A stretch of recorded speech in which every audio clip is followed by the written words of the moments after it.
What's up guys, Guinness here, bringing you another episode of Trading to 100k, and this is going to be episode number 5. Now this wasn't the original plan for the schedule of how the episodes went, and what I decided to do was, where I left off in the last episode, I had around 25 to 30k, and I decided to invest in a couple of Ryu Maachis, the Japanese winger who plays for Arsenal.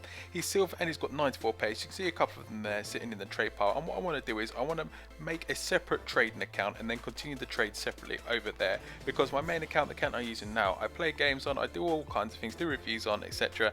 You know, open packs and all that kind of stuff. So, you know, it won't give you a true accurate reflection of what I'm on with the trade balance anyway. But I decided to do some late night trading, and this turned into an episode, so I decided to show you what it is. And basically it's the position change trade method.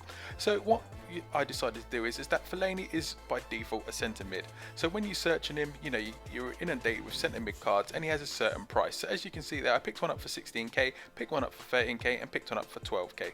So I decided to pick him all in the centre mid. What I decided to do was then buy the cards to convert him to a centre defensive mid, and basically his price at the time was going around the 24 to 25k mark. So if you can see there, so even for the most expensive one that I spent 16k on, when you take into account that I only spent like 2.5k and under for the free cards, you can see there, to convert him to a centre defensive mid, even then that means that on 16k, 2.5k, you're looking at what, let's say what, 19k, and if you sell him for 24k, then basically you've made yourself a 5k profit just for doing that. So what you can see here is that I've decided to do that. I've converted them all now to centre defensive mids, and I'm just listing them on the market there. You can actually see that me, like, you know, going through the actual painstaking process of converting them. I sped it up a little bit for you, but it's something that you have to do. And you know, depending on, because like if you've got multiple players of the same player, you can only have one in your squad at a certain time, which is, you know, a bit of a pain as well. It's one of those things where you can't have the same player in the squad, and I can understand why you wouldn't want to do that, because simply you don't want to be,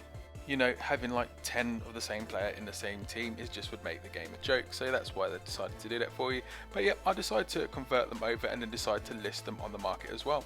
What I didn't manage to record was there was also, like, you know, someone had undercut me and like listed a card, or maybe they just done it by mistake and listed him for his CM price. I managed to pick one up and make a profit as well, and that's why there's 4 of them sold rather than the 3. But as you can see there, the centre defensive mid sold for 24k, another one for 25, another one I had to relist and drop the price a little bit for 23k, another one went for 23.70. But if you think there, even for the 16k, that's 19k, that's profit. But then remember, I spent 12k on one and 13k on one and made some insane profits. So before I started investing in them, I had about 54k roughly, and then look at that now, I've got 84k there in the bank. So I made an insane profit of roughly about 30k just on this simple method. And that's what you can do.